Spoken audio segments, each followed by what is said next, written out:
Good evening friends. ఈరోజు వార్తల్లోని current affairs చూద్దాం. మనం ఈ కరెంట్ అఫైర్స్ని చెప్పుకున్నట్టుగా హిందూ పేపర్ నుంచి, అట్లాగే ఆల్ ఇండియా రేడియో న్యూస్ నుంచి, అట్లాగే మనం ప్రసార్ భారతి న్యూస్ సర్వీసెస్ డివిజన్ నుంచి, అట్లాగే పిఐబి నుంచి సేకరిస్తున్నాం. సో ముందుగా ఈరోజు వార్తలలో ఇగా స్వెటెక్, పోలాండ్ టెన్నిస్ క్రీడాకారిణి ఇగా స్వెటెక్ WTA ఫైనల్స్ గెలిచింది. ఎవరిని ఓడించి అంటే జెసికా పెగ్యులాను ఓడించి ఇగా స్వెటెక్ WTA ఫైనల్స్ గెలిచింది. అట్లాగే నంబర్ 1 ర్యాంకింగ్ను కూడా మళ్ళీ సంపాదించింది. సో ఇగా స్వెటెక్ది ఏ దేశం అంటే పోలాండ్ WTA ఫైనల్ గెలుచుకుంది. సో నెక్స్ట్ మరొక వార్త ఏంటంటే ఇండియా ప్రళయ్ అనేటువంటి ఒక short range ballistic missile SRBM short range ballistic మిసైల్ని నిన్న ఒడిశా తీరంలోని అబ్దుల్ కలాం ద్వీపం నుంచి ప్రయోగించింది. సో ఈ ప్రళయ్ అనేటువంటి మిసైల్ సర్ఫేస్ టు సర్ఫేస్ అంటే ఉపరితలం నుంచి ఉపరితలంకి మనము ప్రయోగించడానికి వీలుండేటువంటి మిసైల్ ఇది. సో ప్రళయ్ మిసైల్ గుర్తుంచుకోండి. దీని యొక్క రేంజ్ ఎంత ఉంటుంది అంటే ఇది షార్ట్ రేంజ్ అని చెప్పి అనుకున్నాం కదా. సో 350 నుంచి 500 కిలోమీటర్ల రేంజ్లో ఉంటుంది దీని యొక్క రేంజ్. సో దీని యొక్క పేలోడ్ కెపాసిటీ అంటే దీనిలో మనం ఎంత పేలోడ్ని పెట్టవచ్చు అంటే 500 నుంచి 1000 kg పేలోడ్ను పెట్టి మనం దీన్ని ప్రయోగించవచ్చు. సో ప్రళయ్ మిసైల్ అబ్దుల్ కలాం ద్వీపం నుంచి ప్రయోగించాం మనం. సర్ఫేస్ టు సర్ఫేస్ మిసైల్ ఇది.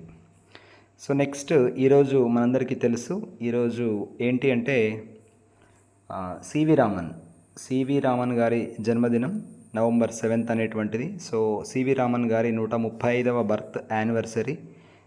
మనకు తెలుసు ఇతరికి 1930 లోపల నోబెల్ ప్రైజ్ వచ్చింది ఫిజిక్స్లో. అట్లాగే 1954లో భారతరత్న కూడా వచ్చింది. సో మనకు సివి రామన్ ఎందుకు ముఖ్యమంటే మనం నేషనల్ సైన్స్ డే February 28ని నేషనల్ సైన్స్ డేగా జరుపుకుంటాం కదా. సో ఆ రోజు ఏంటి అంటే రామన్ ఎఫెక్ట్ని కనిపెట్టినటువంటి రోజు.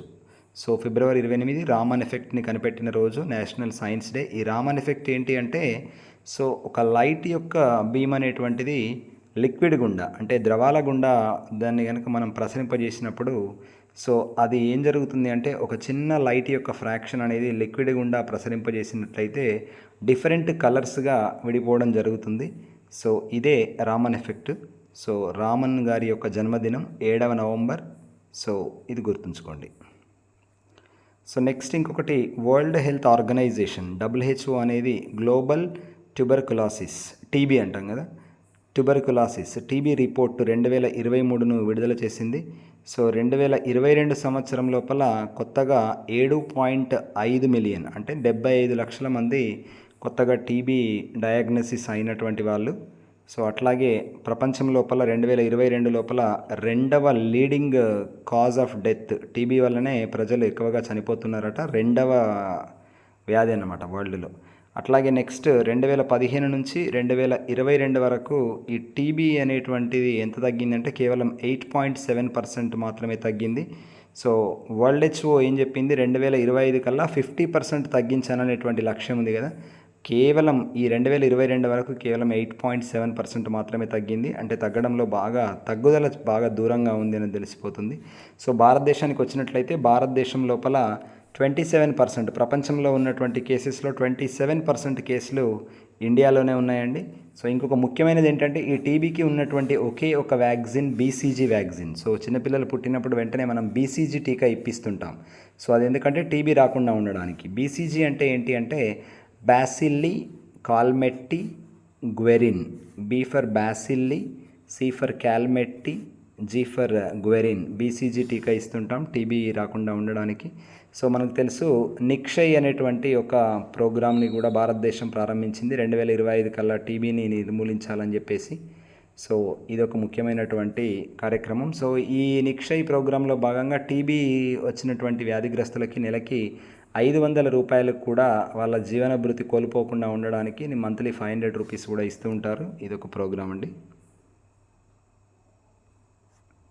తర్వాత next union home minister and cooperation minister. So భారత హోంమంత్రి అండ్ సహకార మంత్రి అయినటువంటి అమిత్ షా గారు ఏం చేశారంటే so organic cooperative, so national organic limited ఆధ్వర్యం లోపల ఒక సింపోజియం ప్రారంభించారు. సో ఇందులోనే ఏం చేశారంటే national cooperative organic limited NCOL. So ఈ ఎన్సిఓఎల్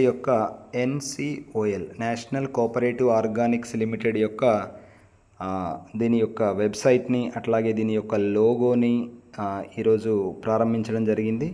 సో ఇదొకటి గుర్తుంచుకోండి. సో అట్లాగే నెక్స్ట్ మనం నిన్న చెప్పుకున్నాం women for water for women, Jal Diwali అనేటువంటి ఒక క్యాంపెయిన్ ఉంది కదా. సో ఈ క్యాంపెయిన్ని మనం నిన్నే చెప్పుకున్నాం. అమృత్ అనేటువంటి దాని కింద, అట్లాగే next national urban livelihood mission కింద దీన్ని మనం ప్రారంభించుకోవడం జరిగిందని చెప్పాం. సో ఇదేంటి అంటే women for water for women అంటే ఏంటి అంటే ఉమెన్ని నీటి యొక్క సంరక్షణ పద్ధతుల లోపల భాగస్వామ్యం చేయడం. సో వాళ్ళకు వివిధ రకాలైనటువంటి వాటర్ ట్రీట్మెంట్ ప్లాంట్స్ అంటే నీటి శుద్ధి ప్లాంట్స్కి అట్లాగే సరస్సుల దగ్గరికి తీసుకెళ్ళి వాళ్ళకి డైరెక్ట్గా ఫస్ట్ హ్యాండ్ ఎక్స్పీరియన్స్ కలిగించడం అన్నమాట నీటి శుద్ధి లోపల. సో ఇది Jal Diwali, water for women for water campaign. అట్లాగే next first ever Myanmar Russia maritime security exercise అంటే మ్యాన్మార్ రష్యా రెండు కలిసి మొట్టమొదటిసారిగా మ్యారిటైమ్ సెక్యూరిటీ ఎక్సర్సైజ్, దీన్నే మారూక్స్, మ్యాన్మార్ అండ్ రష్యా చేసేటువంటి maritime security exercise Andaman sea లోపల. సో అండమాన్ సముద్రం లోపల జరిగినటువంటి ఎక్సర్సైజులు మ్యాన్మార్ రష్యా కలిపి చేసినటువంటి మ్యారిటైమ్ ఎక్సర్సైజ్ ఇది. సో అట్లాగే నెక్స్ట్ శ్రీలంక గవర్నమెంట్ ఏం చేస్తుందంటే ఇది ఒకటి ఇంపార్టెంట్ అండి. అక్కడ ఒక నువారా ఇలియా పోస్ట్ ఆఫీస్ అనేది ఒక మంచి కట్టడం అక్కడ. సో ఈ కట్టడాన్ని దాన్ని కొద్దిగా నిర్లక్ష్యం చేయడం జరుగుతుందని చెప్పేసి ఈ కట్టడాన్ని కొంచెం డెవలప్ చేసి దాన్ని బాగు చేసి సందర్శన కోసం ఇవ్వడం కోసం అని చెప్పేసి భారతదేశంలో టాప్ హోటల్ గ్రూప్స్ అనేటువంటి తాజ్ గ్రూప్ ఉంది మనకు, తాజ్ హోటల్ గ్రూపు. సో ఈ తాజ్ హోటల్ గ్రూప్కి అప్పచెప్దామని చెప్పేసి శ్రీలంక గవర్నమెంట్ డిసైడ్ అయిందండి. సో శ్రీలంకలోని నువారా ఇలియా పోస్ట్ ఆఫీస్ అనేది భారతదేశంలోని తాజ్ గ్రూప్ ఆఫ్ హోటల్స్కి అప్పచెప్తున్నారు. సో అట్లాగే నెక్స్ట్ ఈరోజు బంగ్లాదేశ్లోని ఢాకా లోపల ఏం జరిగింది అంటే ITEC day, Indian technical and economic cooperation day అనేటువంటిది ఢాకా లోపల జరిగింది. సో ఇది భారతదేశం నిర్వహించేటువంటి ఒక ఈవెంట్ ఎక్కడ ఢాకా లోపల.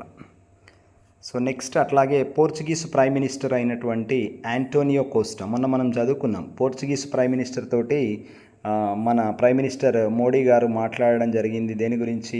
ఇజ్రాయెల్ హమాస్ కాన్ఫ్లిక్ట్ గురించి మాట్లాడడం చెప్పడం జరిగింది.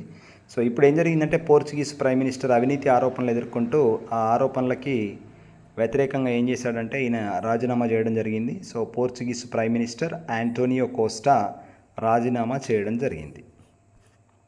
సో నెక్స్ట్ పంజాబ్ లోపల హర్జీందర్ సింగ్ ధామి ఏంటి అంటే సిక్కులకు భారతదేశం లోపల టాప్ మోస్ట్ బాడీ ఏంటి అంటే శిరోమణి గురుద్వారా ప్రబంధక్ కమిటీ అనేది ఉంటుంది. సో మొత్తం మీద మన భారతదేశంలో ఉండేటువంటి సిక్కులకు మొత్తాన్ని కూడా సో ఇది అత్యున్నతమైనటువంటి బాడీ అన్నమాట. సో ఈ శిరోమణి గురుద్వారా ప్రబంధక్ కమిటీకి యొక్క ప్రెసిడెంట్గా 3వసారి హర్జీందర్ సింగ్ ధామి ఎన్నిక కావడం జరిగింది. సో నెక్స్ట్ అట్లాగే మనం చెప్పుకున్నాం ఇందాకే union home minister and cooperative minister national cooperative organic limited యొక్క లోగోను, వెబ్సైట్ని, బ్రోచర్ని ప్రారంభించడం జరిగింది. సో నెక్స్ట్ అట్లాగే minister of state for external affairs. So minister of state అంటే ఏంటి? సహాయ మంత్రి.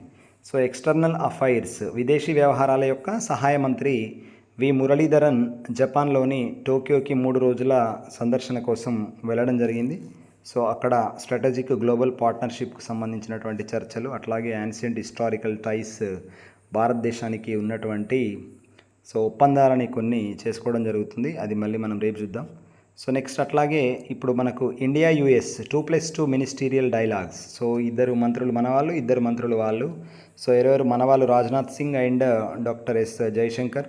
అట్లాగే వాళ్ళ మంత్రులు ఎవరు? యాంటోనీ బ్లింకెన్, అట్లాగే లాయిడ్ ఆస్టిన్. వీళ్ళిద్దరి మధ్యలో జరిగేటువంటి 2+2 చర్చలు, ఇవి 5th రౌండ్ చర్చలు అండి. ఇవి ఏ రోజు జరగబోతున్నాయి? ఫ్రైడే రోజు జరగబోతున్నాయండి.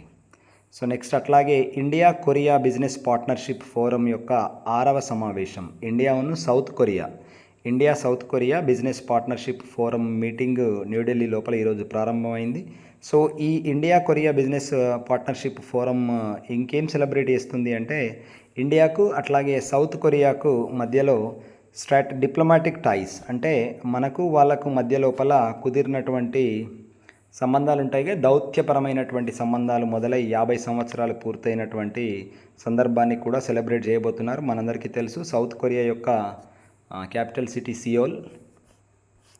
సో ఇవి ఈరోజు వార్తల్లో ఉన్నటువంటి ముఖ్యమైనటువంటి కరెంట్ అఫైర్స్. సో ఇట్లాంటి కరెంట్ అఫైర్స్ కోసం మన ఛానల్ని సబ్స్క్రైబ్ చేసుకోకపోతే దయచేసి సబ్స్క్రైబ్ చేసుకోండి. సో మీ మిత్రులు ఎవరైనా కాంపిటేటివ్ ఎగ్జామ్స్కి ప్రిపేర్ అవుతున్నటువంటి వాళ్ళు ఉంటే దయచేసి వారికి మన ఛానల్ని సజెస్ట్ చేయండి. Thank you.